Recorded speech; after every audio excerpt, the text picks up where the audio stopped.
Assalomu alaykum. Men nevropatolog Laylo opa haqida otsiv qoldirmoqchi edim. Qizimda yuqori harorat paytida qattiq talvasa kuzatilgan edi.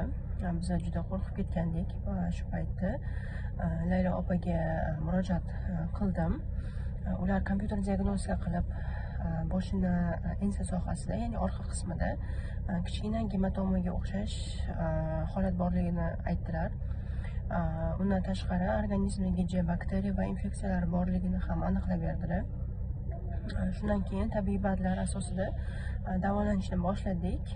Davolash bosqichma-bosqich olib borildi. Vaqt o'tib organizm tozalandi, qizimning ahvoli ancha yaxshilandi.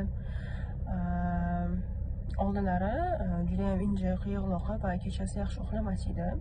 Ishtahasi yo'q edi. Hozir esa xotirjam, yaxshi uxlaydi, kayfiyati ham yaxshi. Eng muhimi sog'lom va quvnoq bo'lib qoldi. Laylo opaga mehnatlari va e'tiborlari, yordamlari uchun katta rahmat aytaman.